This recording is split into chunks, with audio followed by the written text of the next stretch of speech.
The palace was still.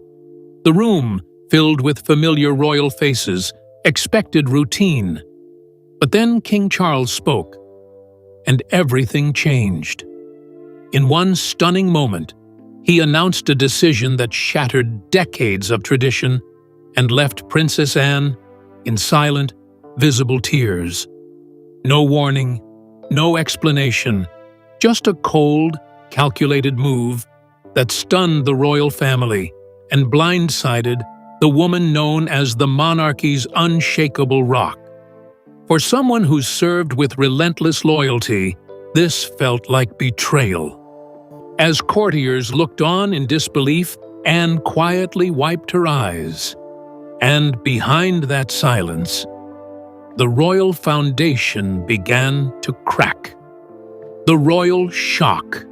It was supposed to be routine, a formal meeting of the Royal Council, the kind that's marked by protocol, tradition, and carefully planned scripts. But this time, King Charles broke from script, and in doing so, shook the room to its core. As Charles stood to speak, few expected more than ceremonial pleasantries. Instead, he delivered a statement that left even senior royals speechless. He announced a significant change to Princess Anne's royal role, one that would immediately alter her duties and public responsibilities. No discussion, no forewarning, just the cold delivery of royal restructuring in real time. Princess Anne's face stiffened. There was no outburst, no objection. But her silence said everything. Insiders say her eyes welled up almost instantly. She didn't argue, but quietly reached for a tissue and wiped her eyes. For a woman known for her discipline and stoicism, it was a moment that rattled everyone around her. Courtiers were caught off guard.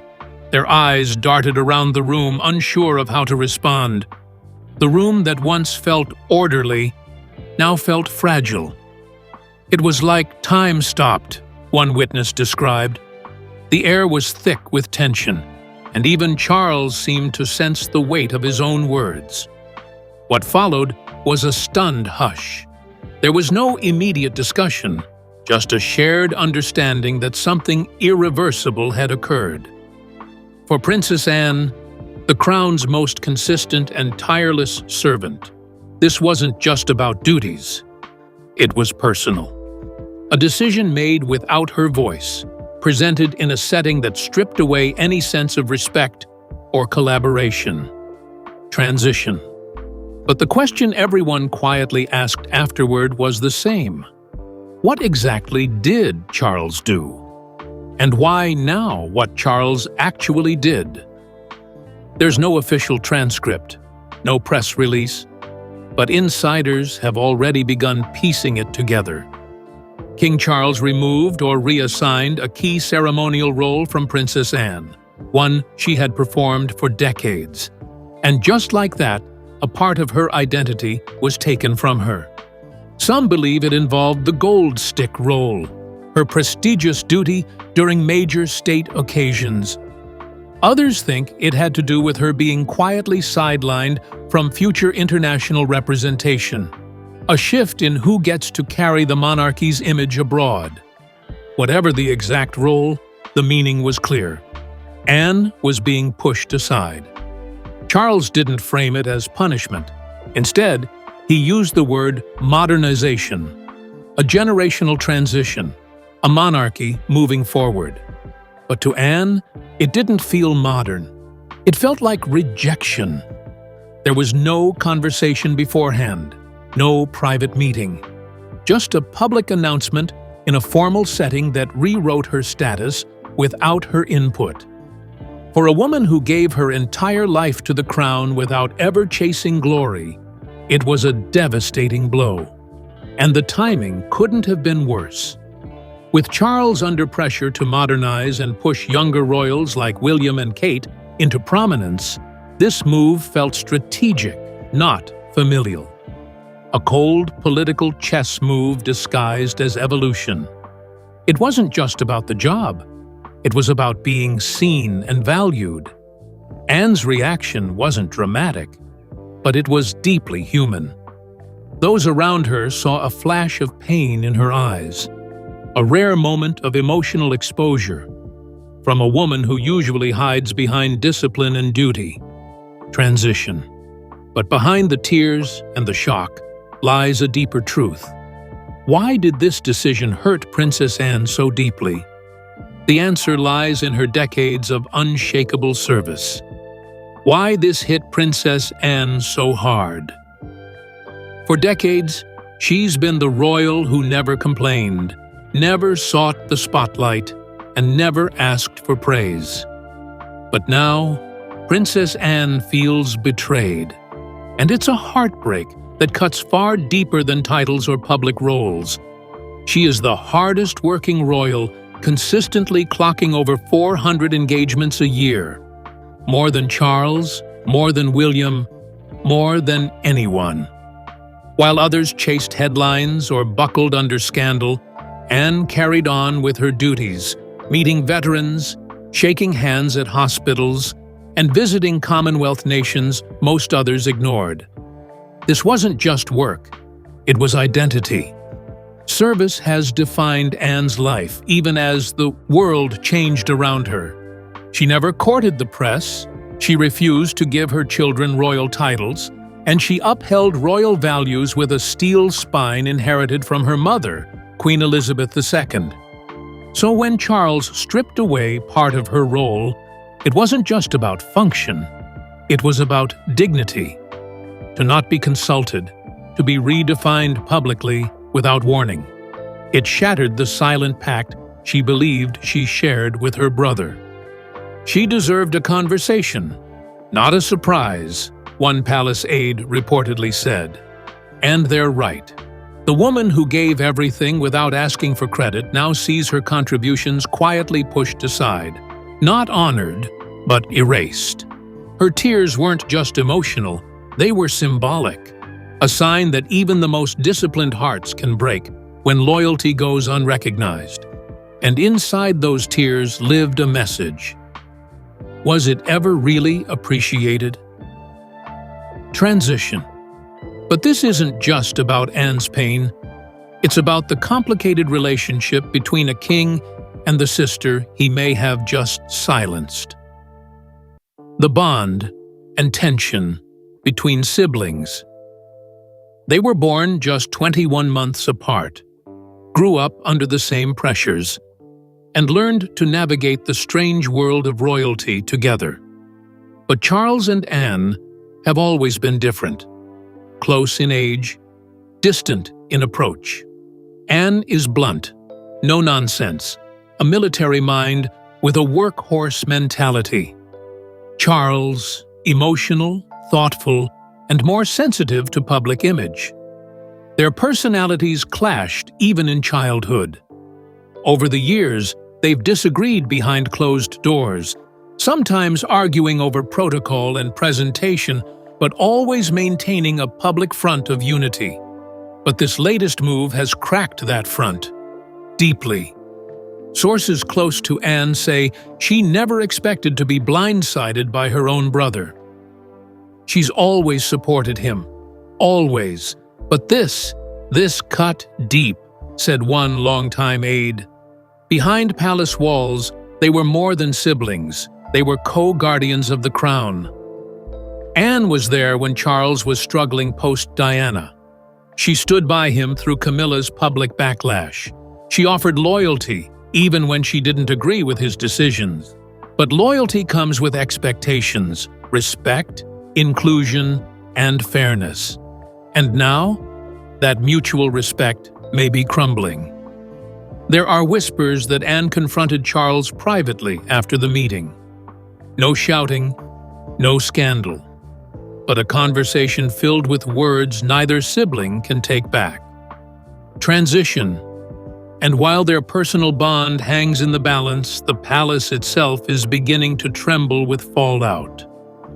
No one predicted. Inside the palace, fallout. The shock inside the council room didn't stay contained for long. Within hours, palace corridors buzzed with whispers and unease. Staffers, many of whom have worked with Princess Anne for years, were stunned, even angered, by the sudden shift. Some called it disrespectful. Others quietly admitted they felt it was politically driven. The mood shifted from routine to tense.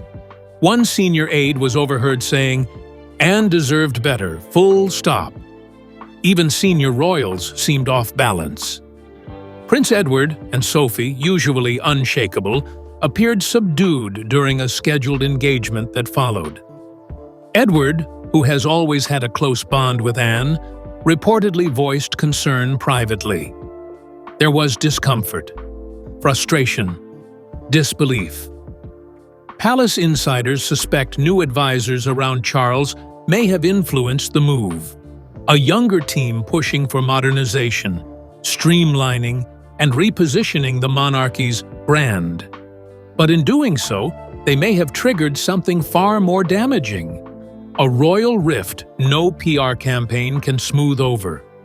Some aides feel caught in the middle, torn between loyalty to Anne and allegiance to the king. It's an emotional chessboard, and right now, nobody wants to be the next piece moved. And in the center of it all, Anne remains composed but visibly changed. Her usual steel has dulled just slightly, the weight of this decision showing in her posture, her silence, and the rare glint of hurt in her eyes. Transition. And as palace walls echo with quiet tension, questions swirl about one shadowy presence in this decision. Camilla. Camilla's silent role. She said nothing. She didn't need to. As Princess Anne wiped away her tears in that council room, every eye subtly glanced in one direction: Camilla. The Queen remained calm, her expression unreadable, but her presence felt unusually heavy. Behind that stillness, insiders believe, lies a quiet but powerful influence. It's no secret that Camilla and Anne have never shared warmth. Their relationship has long been described as tense, polite, but cold. Behind palace smiles and formal events, there's a history of friction. Those tensions stretch back decades, rooted in loyalty to Diana, differing views on royal duty, and a sense of rivalry that never truly faded. Now, with Camilla firmly in the role of queen, her influence has never been stronger. And some palace sources are whispering that this modernization strategy may bear her fingerprints. Was Camilla part of the conversation that led Charles to remove Anne from her duties? Did she support or even push for it? One aide put it bluntly, "Camilla has Charles's ear now, and Anne's outspokenness has never sat well with her." If true, it adds a new layer to an already emotional story, one that turns this decision from cold protocol into palace politics. There's even talk that Camilla sees Anne as a threat, not in title, but in presence. Anne is beloved, respected, a symbol of hard work and humility, qualities that, for some in the public, Camilla still struggles to earn. Reducing Anne's role may not have been personal on the surface, but it certainly feels personal in the aftermath. And still, Camilla remains silent. No statement, no comfort extended to Anne, no gesture of unity. In the world of royalty, silence is rarely empty. It's calculated, and right now, it's deafening. Transition. As the royal household stays tight-lipped, the outside world is anything but quiet. Because now, the public has taken sides. Public reaction. Loyalty meets outrage. It didn't take long. The moment news of Princess Anne's emotional reaction leaked, the public responded, and it was fierce, fast, and overwhelmingly on her side. Social media erupted with messages of support, frustration, and disbelief. Hashtags like #Justice for Anne and #StandWithAnne quickly started trending.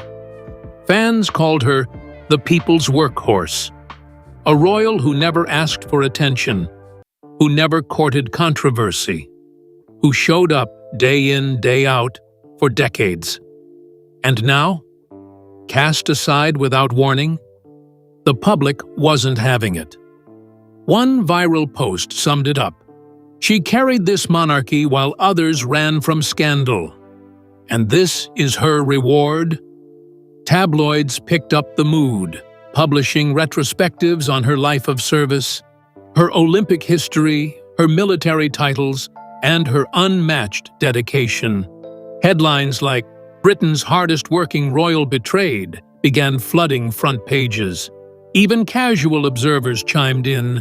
Many questioned the wisdom of sidelining Anne, while younger royals still struggled to earn their place. Others accused Charles of letting emotions outweigh respect, and some took aim at Camilla, with pointed comments suggesting a queen shouldn't fear strong women. The backlash caught the palace off guard. They had expected quiet acceptance, maybe even applause, for the so-called modernization effort. What they got instead was a national outpouring of sympathy for the one royal who never asked for sympathy to begin with. And behind the scenes, there are murmurs that this public pressure might force a recalibration. Not necessarily a reversal, but perhaps a softening. A public gesture to acknowledge Anne, to mend the emotional wound. Transition. Because this isn't just a media firestorm, it's a legacy unraveling. And Anne, despite her silence, now stands at a crossroads. Anne's legacy and pain.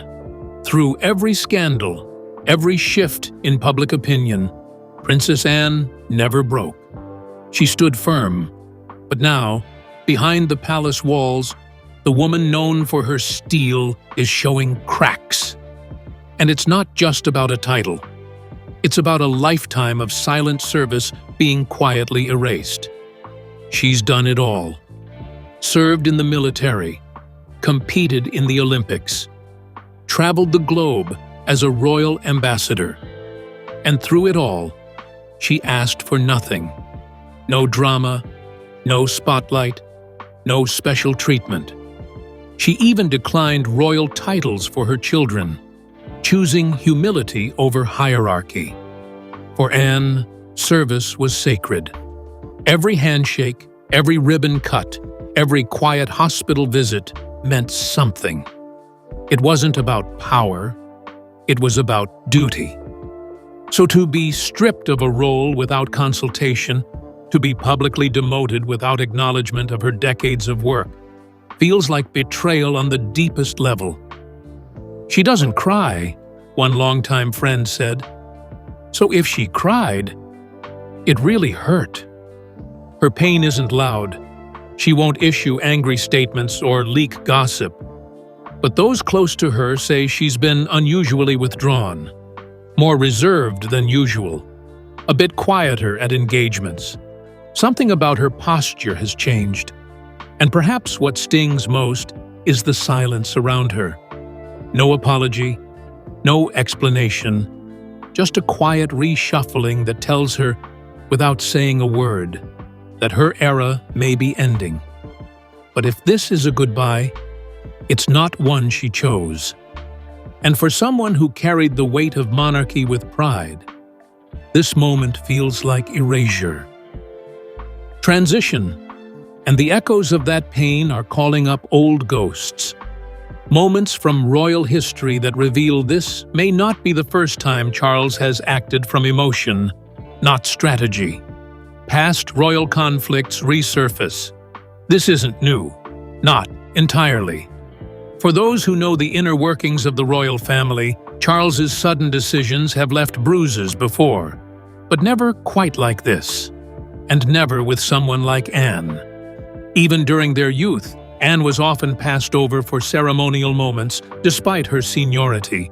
She never said much about it, but she noticed. And behind the stoic face was a woman who understood her place and the politics of her brother's court. Their mother, Queen Elizabeth II, always protected Anne's position. She made sure her daughter was recognized, respected, and never forgotten. But now, with the Queen gone, that shield is missing. And Charles, some say, is rewriting the family script without the steadying influence of his mother's legacy. There are even whispers that this mirrors his rivalry with Prince Andrew. Back then, Charles made decisions to consolidate power, stepping into a more assertive role that didn't always consider feelings, only optics. That same energy seems to be resurfacing now. It's a pattern. When pressure rises, Charles acts swiftly, emotionally, sometimes recklessly. And Anne, the loyal sibling who stood in the background without complaint, is now the one taking the blow. But the difference this time is clear. Anne's popularity, her integrity, her decades of unblemished service, all of it has turned this decision into something more than a wild shuffle. It's a national moment, a public test of the crown's values. Transition. And as history threatens to repeat itself, one question begins to take shape. Was this really about Anne? Or is it about what comes next for the monarchy? Could this be about the future? Behind every royal move lies strategy, or so we're told. And in this case, many believe Anne's demotion may not be personal, but symbolic. A sign that the monarchy is looking ahead, even if it means letting go of the very values that kept it afloat. Charles has always spoken about a slimmed-down monarchy, a future that revolves around William, Kate, and the next generation. Young, polished, modern, relatable. But what happens to tradition when you fast-track change? Anne represents the old guard. Duty without drama, service without spectacle. And in a media landscape obsessed with youth and image, tradition struggles to trend. Was Anne seen as outdated, too unrelatable, or simply standing in the way of a rebrand? Some advisors reportedly worry that too many older royals at the forefront send the wrong message. That if the monarchy is to survive another century, it must evolve quickly and visibly. But doing that, by cutting down its strongest pillars, may cost more than anyone realizes. Because Anne wasn't just reliable, she was respected, globally, diplomatically, generationally. Replacing her with PR-friendly faces may work on Instagram, but will it work in history? Transition. Now all eyes turn to the one person who has yet to speak, but whose next step could change everything. Princess Anne. Anne's next move. She's not one for drama. She's never chased headlines or played into scandal. But now, with Princess Anne standing quietly in the shadows of a decision that rattled the monarchy, all eyes are on her. What will she do next? Insiders say she's still processing the blow. Her composure in public hasn't changed much, but those who know her say there's a heaviness she hasn't shown before. No one expects a fiery interview or a public statement. Anne's strength is in silence. But silence doesn't mean surrender. Privately, whispers suggest she's considering a reduction in public duties. Not out of rebellion, but as a personal response. A quiet way of stepping back from a system that has, for the first time, made her feel disposable. Others believe she may choose to continue her schedule unchanged, as if to prove she doesn't need permission to serve. Either way, it's a message. Friends close to the princess say she's been deeply hurt, but won't allow that hurt to define her. She's too proud to throw in the towel, one said, but she's also too principled to pretend this didn't affect her. That conflict could shape every move she makes from here. There's even quiet talk of a future memoir or personal writings. not to settle scores, but to make sure her voice is recorded. Anne has seen history rewritten from the sidelines before. She won't let it happen again, not without her side included. Whatever path she chooses, it won't be about revenge. It'll be about identity. Her tears were real. Her pain is personal. But her response will be deliberate. And in that response, the monarchy may see its truest mirror. Transition. As Anne weighs her next step, another story begins to take shape. One that reflects not on her character, but on the man who made the call. What does this decision say about King Charles as a monarch? What this says about Charles as king. It was meant to be a quiet restructuring, a simple shift in roles, justified by modernization. But now, after the backlash, the emotion, and the undeniable sense of betrayal, Charles's decision has done more than reshape the monarchy. It's reshaped how he's seen as a king. For decades, Charles carried the image of a thoughtful royal, measured, introspective, patient to a fault. But this move, it felt sharp, sudden, and emotionally loaded. And that change hasn't gone unnoticed. Critics say this is the latest sign of a monarch who's beginning to feel insecure about his legacy. That after decades in waiting, he's now making swift, disruptive decisions not for progress, but to assert dominance. And in doing so, he may be pushing away the very people who made the crown look strong. Anne wasn't just his sister. She was a symbol of everything the monarchy was built on. Work, loyalty, humility. To demote her so publicly, so coldly, paints Charles as a man prioritizing control over character. And for some, that's a red flag. Even inside the palace, there are rumblings. Some advisors fear the damage to his image is greater than expected. He looked disconnected, one said, and for a king, that's dangerous.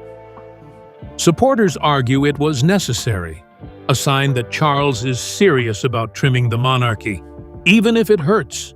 They say he's willing to make the hard calls. But was this really strategic, or was it personal? That's the question nobody can seem to answer. What's clear is that this moment will be remembered, not just for Anne's tears, but for what they revealed. A rift in the royal family, a monarch at odds with tradition, and a decision that may define Charles's reign. Transition. And now, with the damage done and the world watching, there's only one question left to ask. What happens next? What happens next? The story isn't over, not even close. Behind the walls of the palace, tension lingers and conversations continue, some whispered, some heated. But outside, the public is waiting for something more than silence. They want answers, and they want action. Will King Charles walk back his decision? Unlikely, say insiders. He rarely reverses course, especially when he feels the decision was for the greater good. But he may attempt damage control, a gesture of respect, a public acknowledgement, a carefully crafted speech that praises Anne without undoing the move. There's also pressure on Prince William. Known for his diplomacy, William is seen as the family's bridge builder. Those close to the situation believe he may step in, not to challenge his father, but to defend his aunt. A quiet gesture. A public appearance with Anne. A signal that she still matters. Meanwhile, speculation swirls around Anne's private plans. Will she document her thoughts? Leave behind letters, diaries, or a personal reflection that gives the world a rare look inside her mind? The idea isn't far-fetched. For someone who's seen so much, staying silent forever might be the one thing she won't do. And then there's the public. Still angry, still loyal, still watching. If pressure mounts, if support for Anne keeps growing, Charles may be forced to address it head-on. Because this wasn't just an administrative change. It was an emotional earthquake. In A Crown Built on Duty, one royal watcher asked, "What happens when the most dutiful feels discarded?" That question now hangs over the monarchy like a cloud. What happens next isn't just about roles or titles. It's about trust, respect, legacy, and whether this royal family can find a way to heal, or whether this wound will quietly scar them forever. Anne didn't speak. She didn't fight. But her tears said it all. One move, one moment, and a lifetime of service was put into question. As the crown marches forward, the question remains, at what cost? And will the most loyal royal now become the monarchy's quietest critic? Only time will tell.